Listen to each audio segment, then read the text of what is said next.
Good afternoon. It's Tuesday, the 24th of May, 2016, just after 1 o'clock. Welcome to UK Column News. I'm your host, Mike Robinson. With me in the studio, Patrick Henningsen. Welcome, Patrick. Great. Nice to be here, Mike.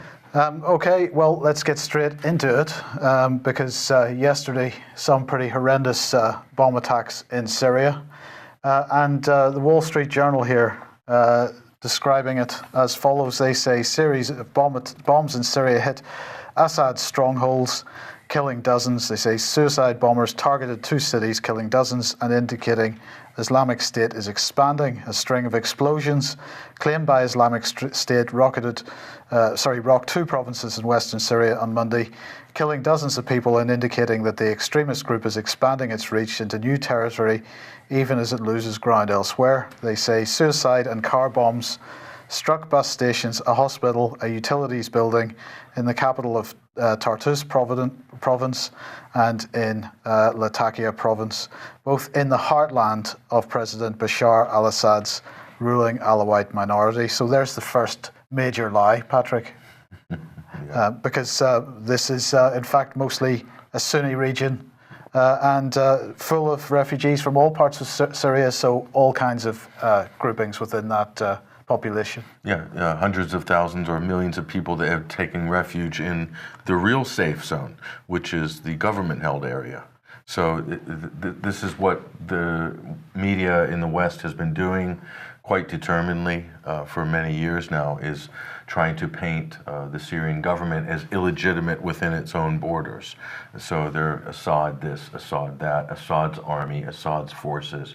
So this is a good example of mainstream media and our governments coordinating to gaslight the population. Absolutely. Just to drown out any other counter rational arguments, and to completely dominate and frame this story in Syria to be something that it isn't, quite frankly. If you're there on the ground and the reports that we're getting, we had an interview over the weekend on the Sunday Wire radio show that was from on the ground in Syria. That was vastly different picture, Mike. Absolutely. That was a heartrending interview, and if anybody hasn't seen or listened to the Sunday Wire yet, you really need to listen to that. That was in the second hour of the program, right? Right. Yeah. So we can talk all we want in our newspapers, and Rupert Murdoch's newspapers and television networks and the BBC and everybody else can frame this, CNN, all of them can frame this any way they want, but the reality on the ground is nothing near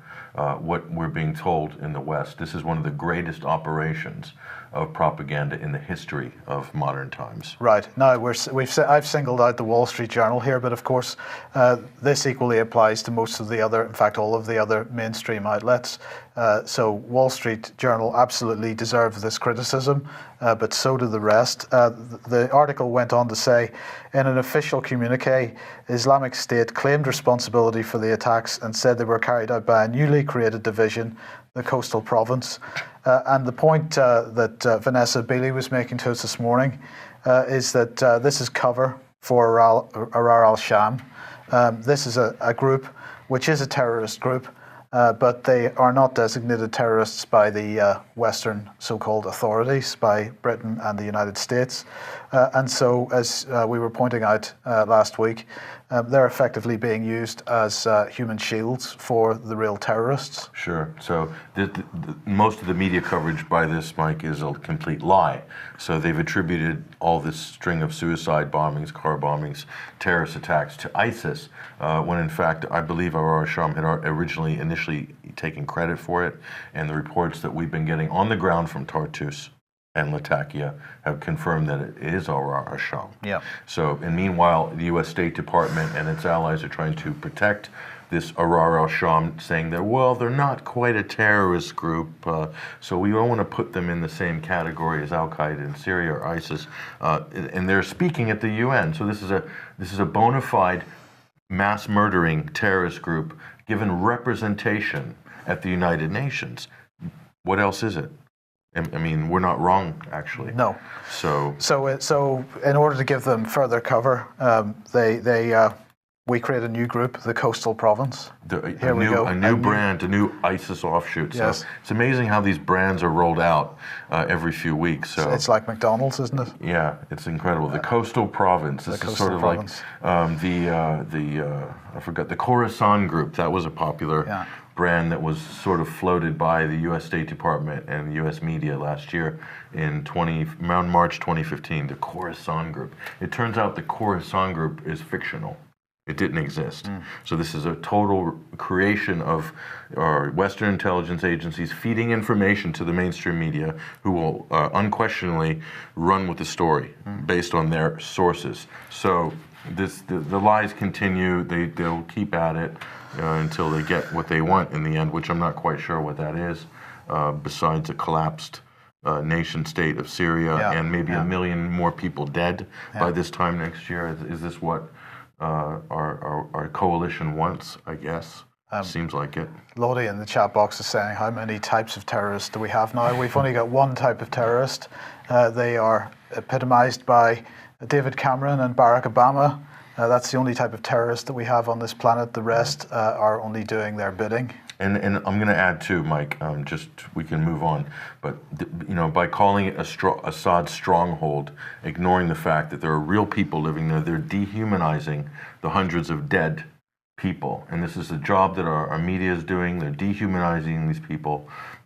If this happened in Paris or Brussels, if one person died in Europe, everyone would be changing their Facebook profiles with a French flag on it. But because it happened in Syria, in a government-held area, all these hundreds of people who've died, who've been maimed, who've had body parts blown off, they mean nothing. They're worthless.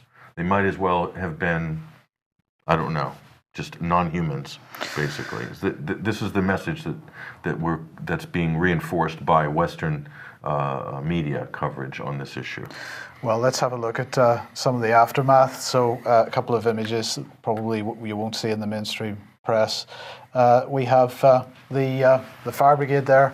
I wonder if these first responders are getting the help of the London Fire Brigade. I suspect not. What you'll notice in these images is there are no white helmets.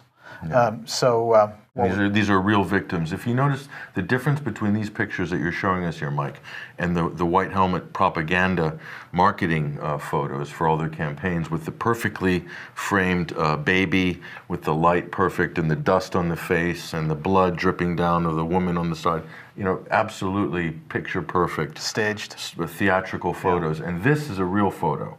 Okay, this is what a real bomb attack, terrorist attack looks like. Yeah. These are real people, real victims. It's not marketing swag from this so-called NGO. Well, look, you have changed your Facebook page today. Yeah, I just had an idea last night.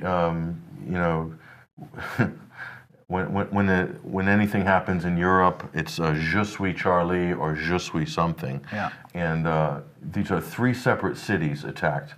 Collectively, I don't know how many people died. I don't know how many people are maimed or injured, but let's just say it was horrific. Okay?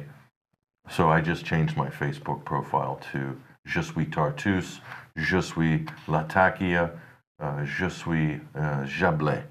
Because these are people too. These are humans too. So, if you support humanity, you should feel something whenever people are killed and maimed by a terrorist attack, not just because they happen to be in an EU country or in the United States. Yeah. It's equally as devastating, and it carries on for generations. Absolutely. Now, we mentioned how various terrorist groupings are being protected, and really this is indicative of the protection that they're getting. So Kerry urged Lavrov to press for an end for the bombing of the Syrian opposition. And of course, when we see the words opposition or the word opposition in the press, we're talking about terrorists. And the France 24 article here says the United States urged Russia on Monday to press Syria to stop bombing opposition forces and civilians in Aleppo. Of course, they're bombing terrorist groups, Al-Nusra Front, mainly in Aleppo. State departments, this is according to the State Department, they said Russia has a special responsibility in this regard to press the regime to end its offensive attacks and strikes immediately allow relief supplies as determined solely by the UN to reach all in need and to comply completely with the cessation of hostilities. Well, here we go. RT reporting the Russian Ministry of Defense making the point that al-Nusra is assembling a 6,000 attack force in Aleppo, and this is the grouping that Kerry wants protected. Mm-hmm.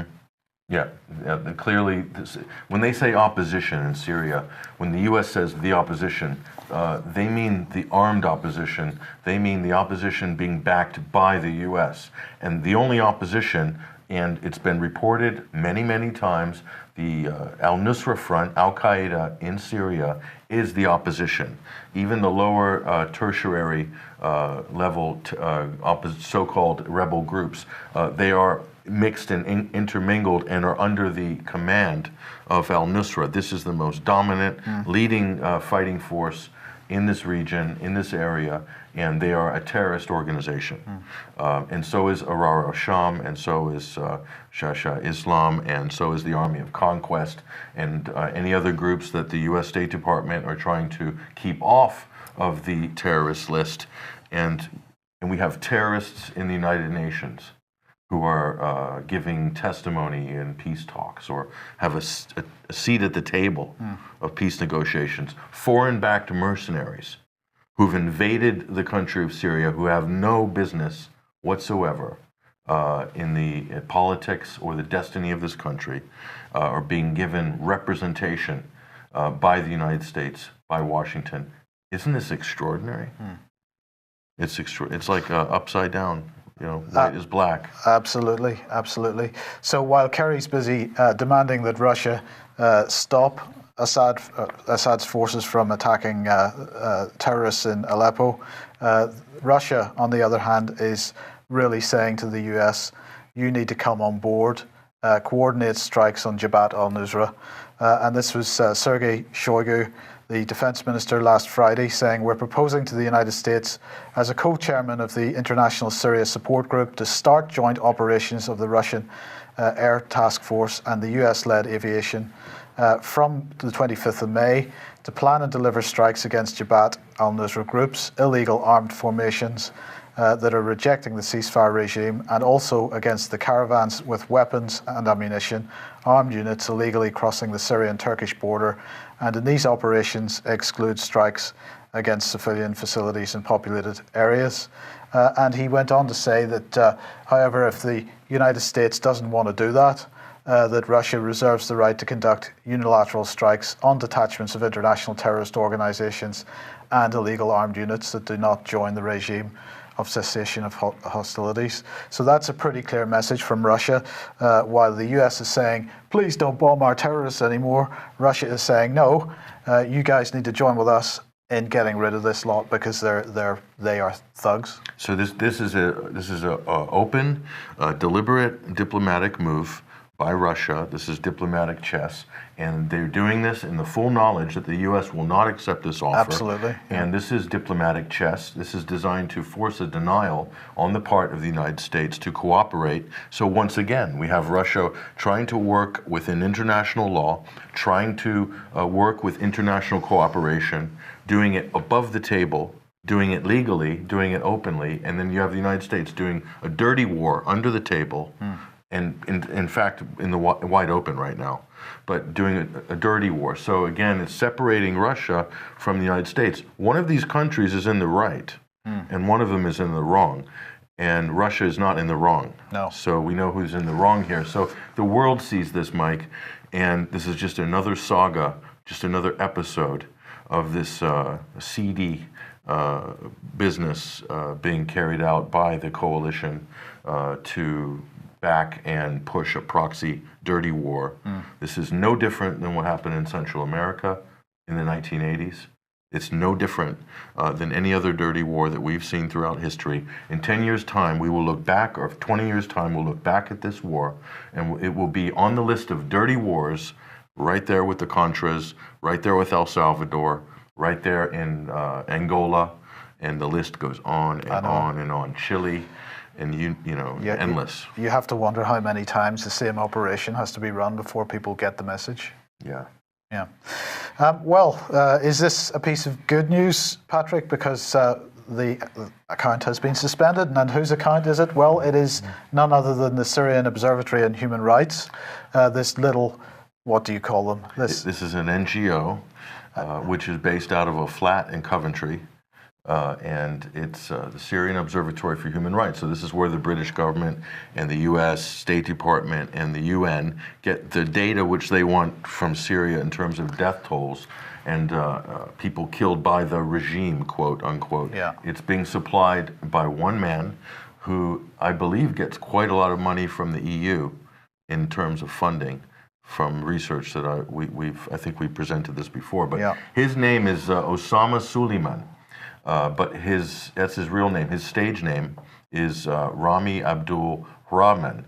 And so in the media and the BBC and everybody will refer to him by his stage name, even though his real name is Osama Suleiman. So once again, it's an actor with a stage name, gallivanting around, masquerading as an NGO. Yeah. And it's very partisan, because if you're getting funding from the EU, and the EU's got sanctions against Syria, for no reason, really, and you're meeting in the Foreign Office. This is Suleiman coming out of the Foreign Office, probably meeting with William Hague.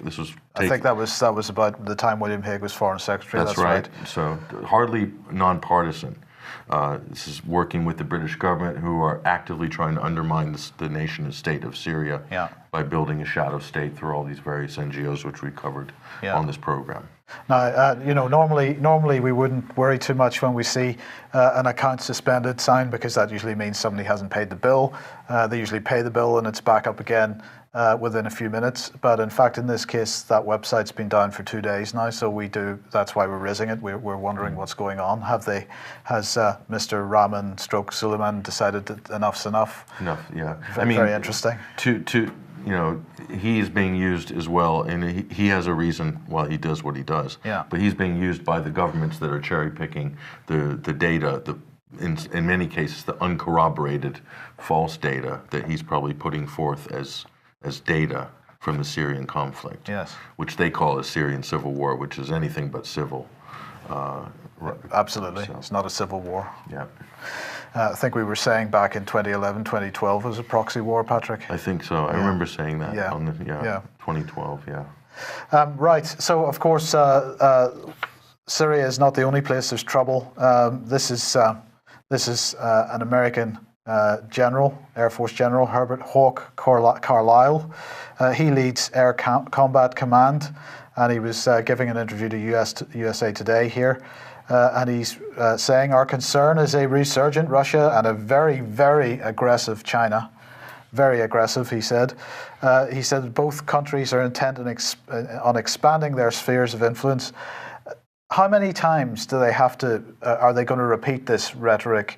It's such a clear lie that China, the only expansion of China's sphere of influence is the amount of investment that it's doing in infrastructure projects around the world, while in the meantime the USA and NATO stick their guns right up against their borders. Well, if you got a problem, this is an American general, right? Right. So if an American has a problem with China's spheres of influence, if you want to look at the scale and scope of China's sphere of influence in the United States, just go walk into any department store in the United States and have a look around and count how many goods on the shelves of every single retail outlet in the United States that's not made in China, and you will have a very low number. Yeah. That'll give you the scale of China's sphere of influence in the United States. And who's the biggest purchaser of U.S. Treasury T-bills over the last decade, 2 decades? It has to be China, holding the U.S. dollar in the palm of its hand. In fact, subsidizing the U.S. dollar in a way, keeping it from collapsing. So we want to talk about spheres of influence.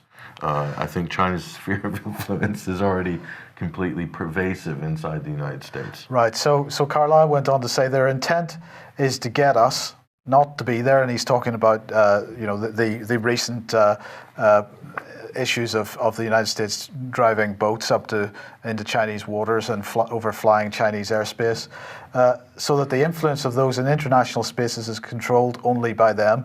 My belief is that we cannot allow this to happen. We have to continue to operate legally in international airspace and international waterways.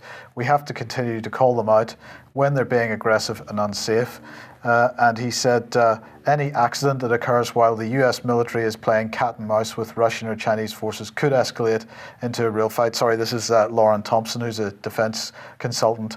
And he said if it does, American victory is not assured because US forces are operating thousands of miles from home, and the other side is near its main bases.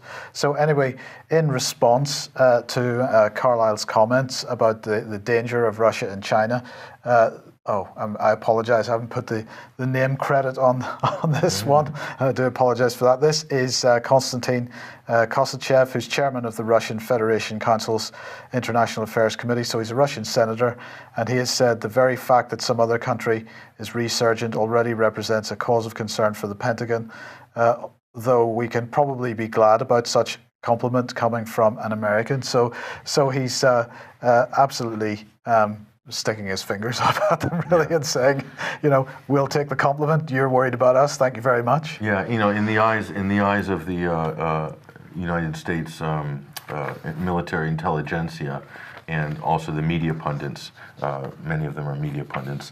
If Russia stayed in the same economically depressed position that it was during the immediate aftermath of the collapse of the Soviet Union, that would just be fine and dandy for all these military hawks. And so any country that's managed to limp its way out of the hole, which was dug by the international financial cartels, is then a resurgent power, and then must be tackled or headed off at the pass, so to speak. So all this is, Mike, is just gaming for the defense industry. The U.S. will not attack China ever directly. They have no business doing so, and if they did, it would be a mess. It would be a massacre. They would be destroyed. So it's just talk up the threat, talk up the North Korean threat, renew those contracts, get some more subs, get some more battleships, get some more missiles, new F-35s or whatever the latest military project is. This is all it is, Mike. Yeah. This is just a game hyping up the threats globally, and the big ticket items is the Pacific.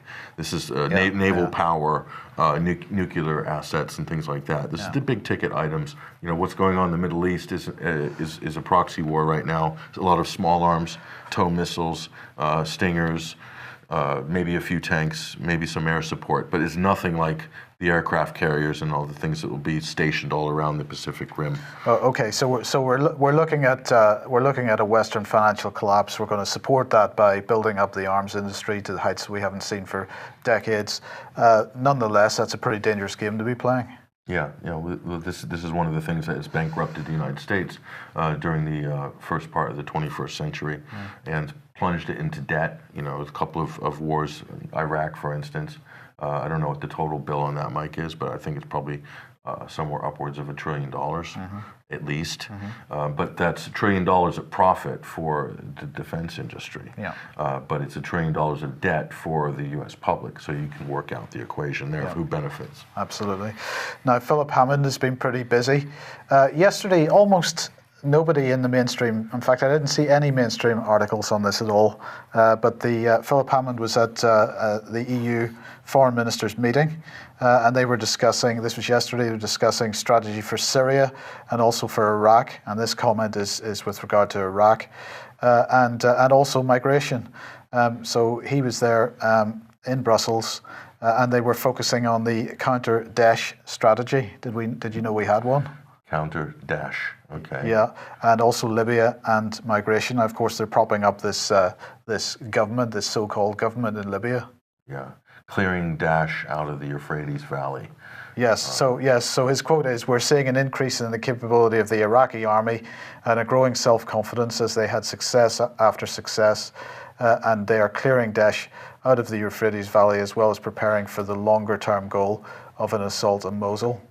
So it's perpetual war in many ways.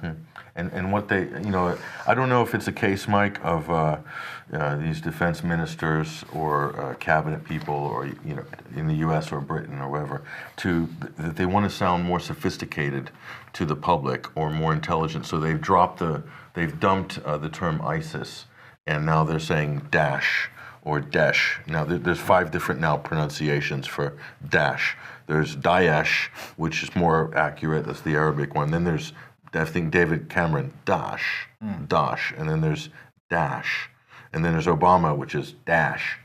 So there's like 5. I mean, what is it? What exactly is it? It's an Arabic translation. There's no English word for it. We've got 15 different words: IS, ISIS, ISIL, for a group that doesn't really exist, and we've got 15 different pronunciations of the other words. So they can't really get their branding terribly accurate. Yeah, how are you going to defeat an enemy if you can't decide on what name it is? That was one of anyway, I don't want to get into Gaddafi, but okay. Okay, Afghanistan then, because here's another perpetual war, and this is the New Republic here discussing Afghanistan, saying it has truly become the forever war. They're saying while President Obama hailed the drone strike execution of Taliban leader Mohammed Mansour as an important milestone, it's clear that something has shifted in the US's approach to the 14-year conflict. For one, it represents the first time that the US has attacked the Taliban's leadership's redoubt in Pakistan, with Mansour being targeted in the province, in a Pakistani province. By taking Mansour out, the US has thrust the Taliban's leadership into turmoil, opening the possibility of Sirajuddin Haqqani, an even fiercer enemy of the US and the Afghan government, could take control. So this goes on. Philip Hammond then was discussing this, particularly with regard to the Warsaw Summit in July, which is the NATO summit, of course.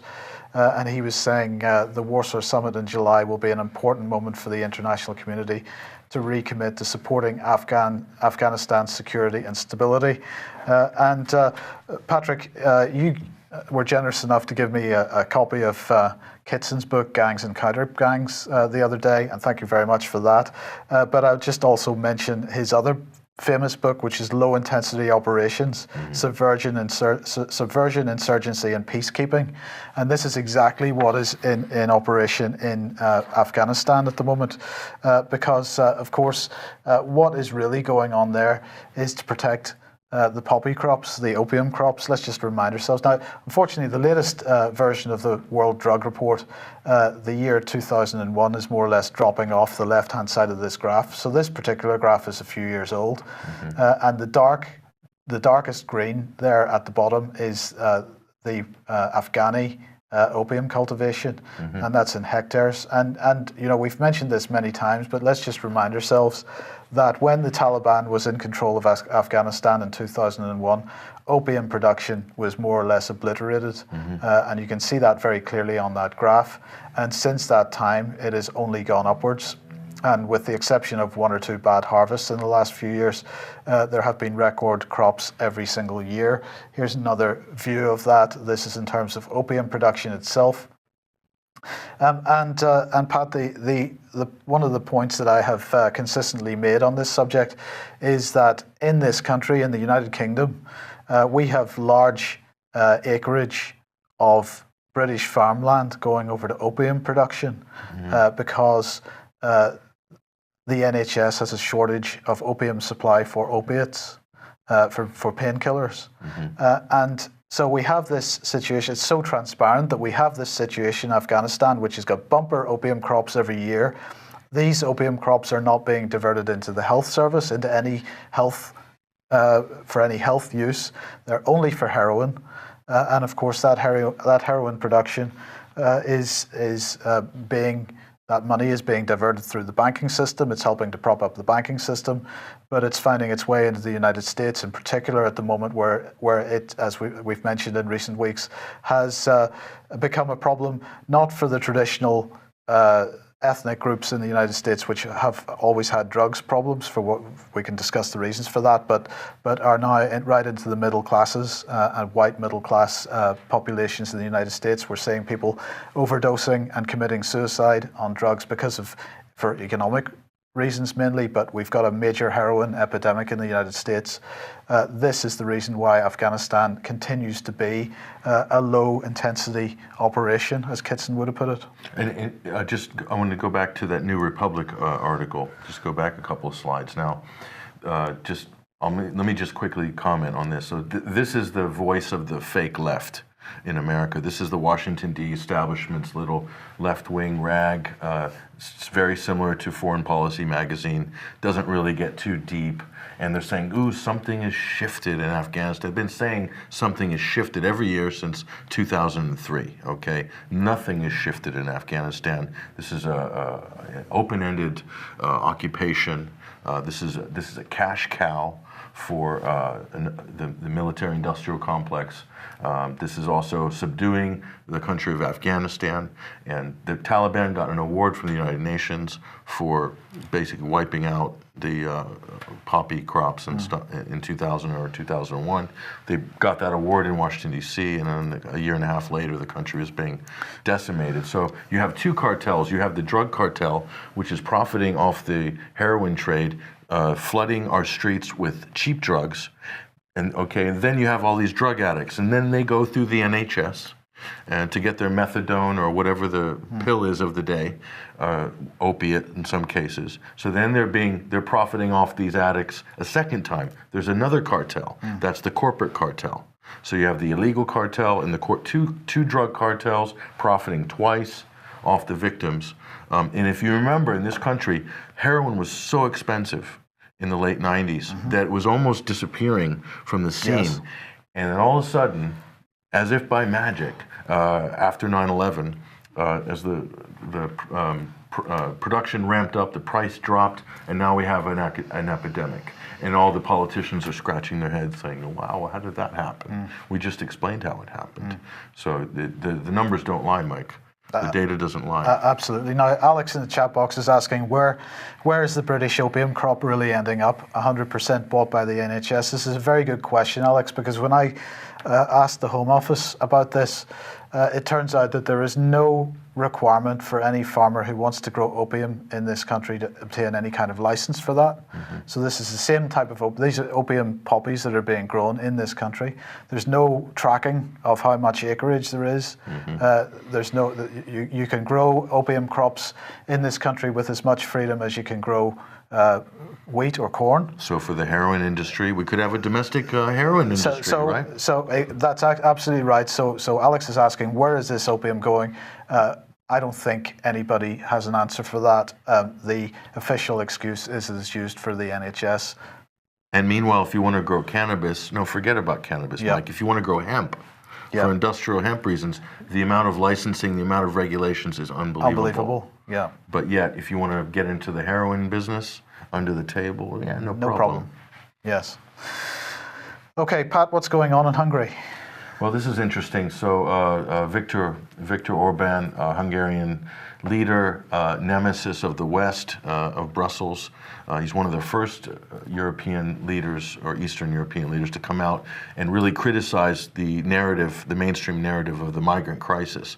So recently, I think Bill Clinton has made derogatory remarks about the Hungarian leader and his views on immigration in Europe. And Orbán basically hit out in his defense.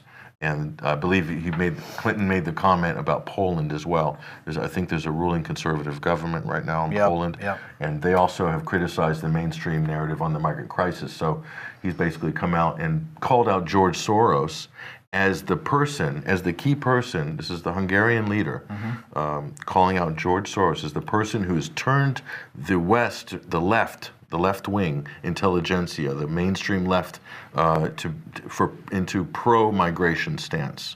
Okay, this is what we were talking about at AV7 in my workshop, which was information warfare.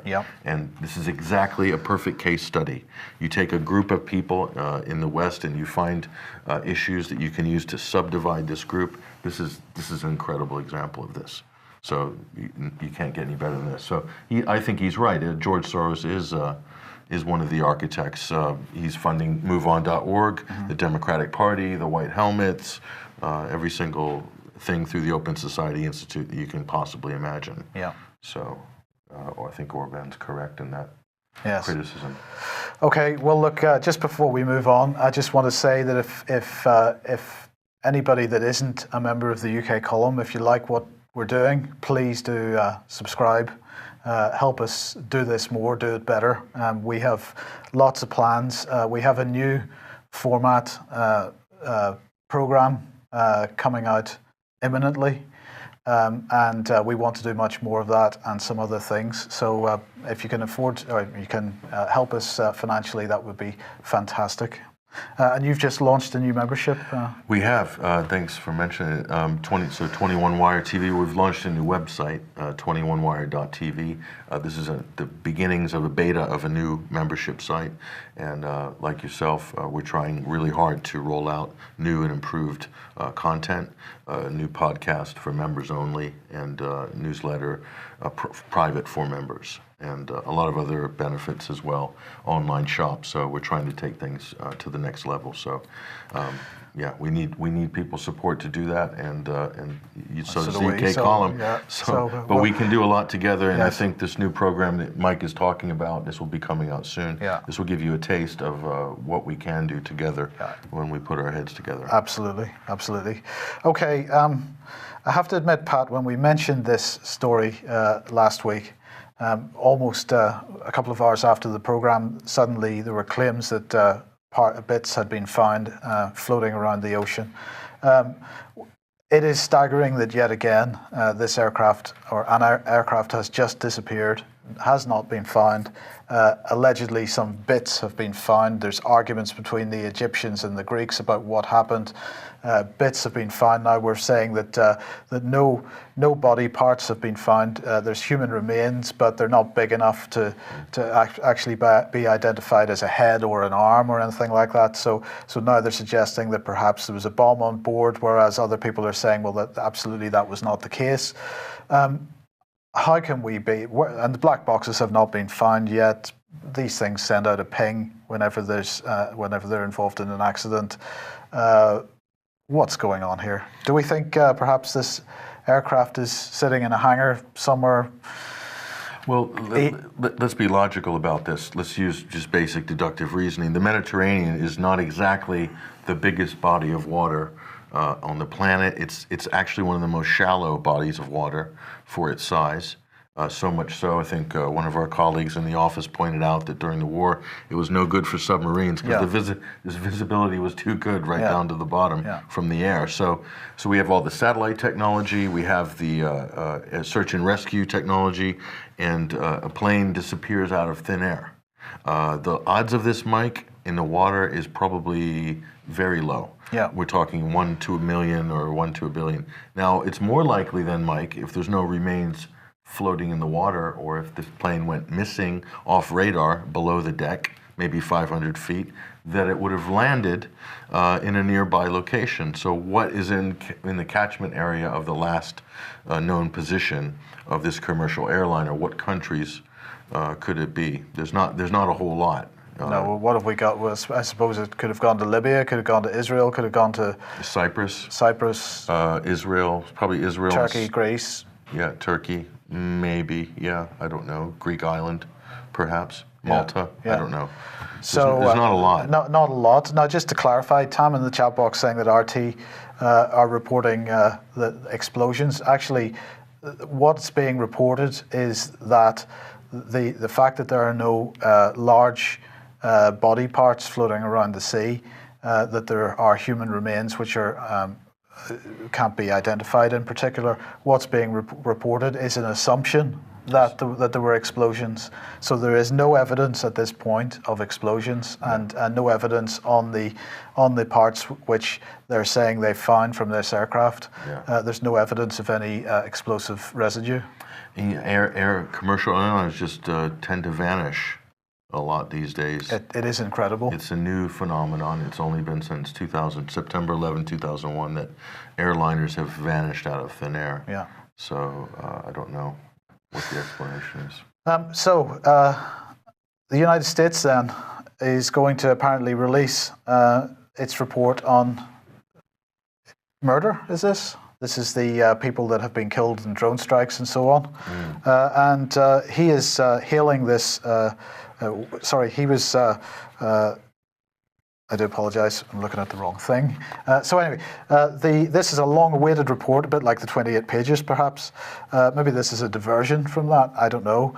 They're preparing to publish this, showing how many militants and non-combatant civilians they have killed since 2009 as a result of drone strikes. The article here from the Star suggesting that perhaps independent investigators are going to be suggesting that these figures aren't necessarily accurate, and that may be the case.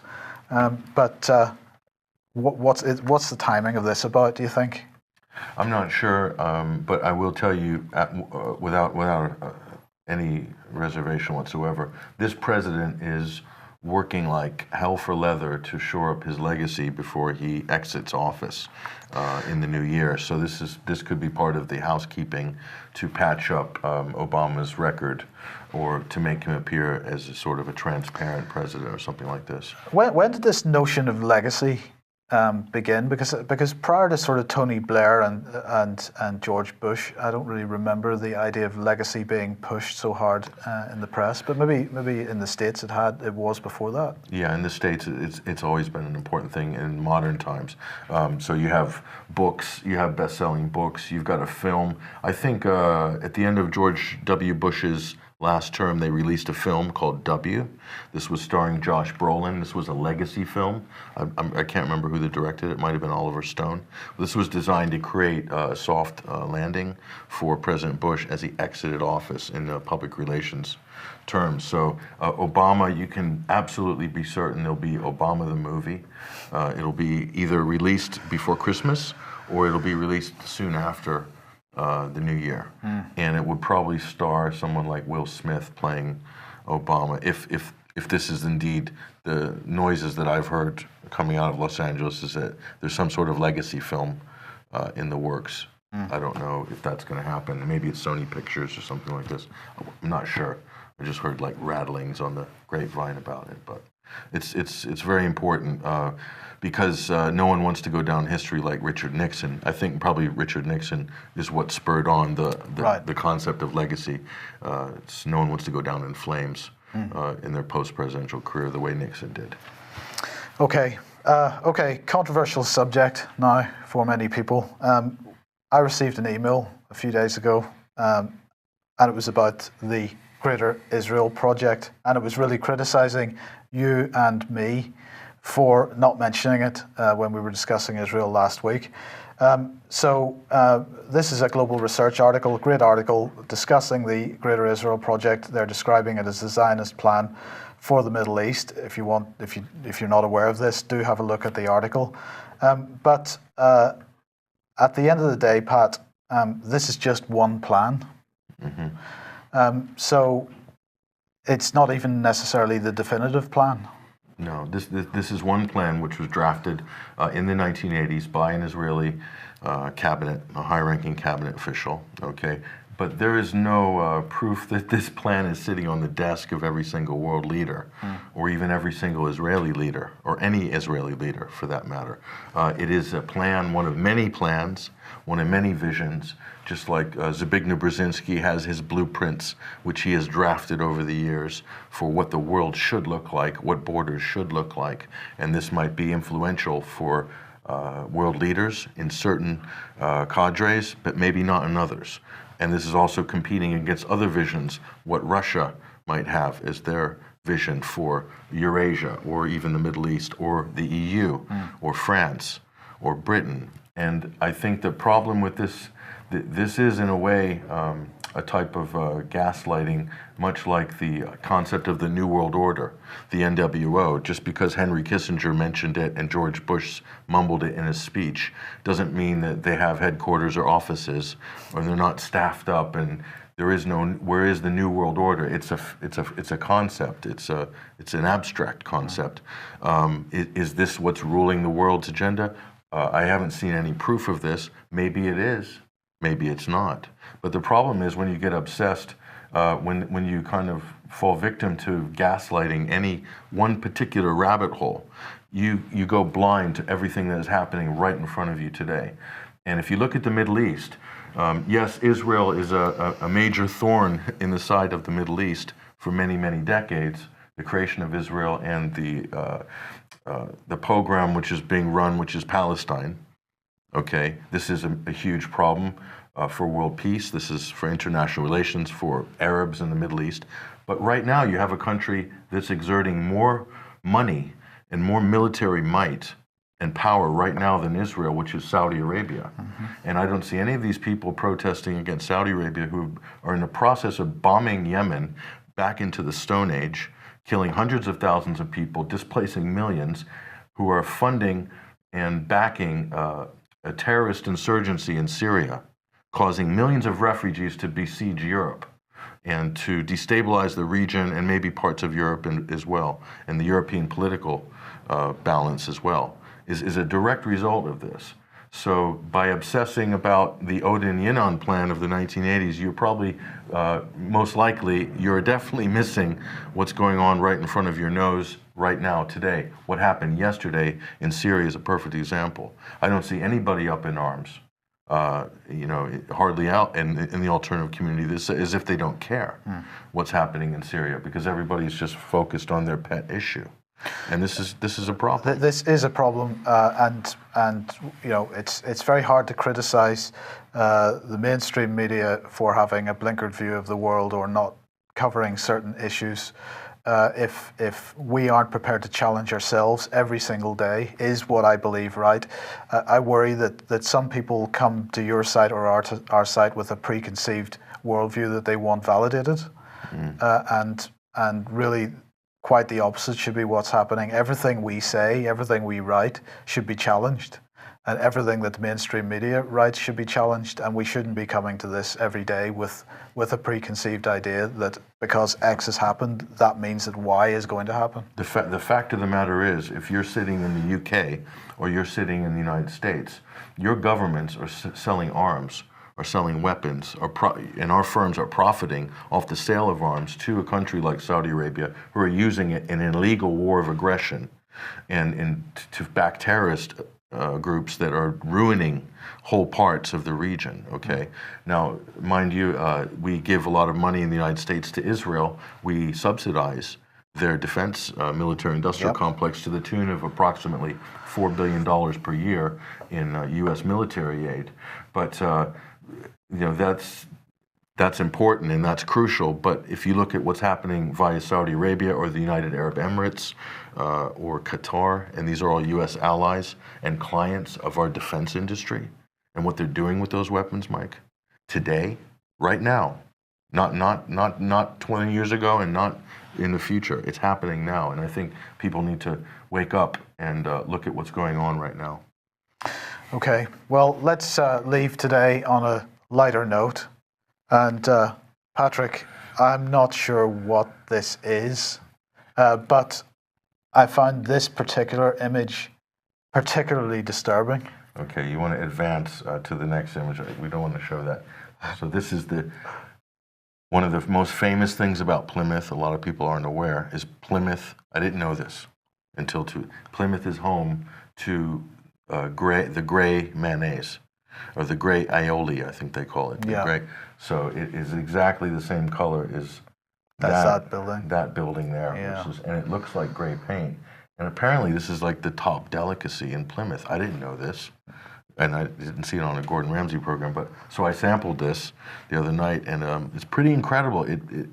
It tastes like real aioli mayonnaise, but it looks like gray paint trimming.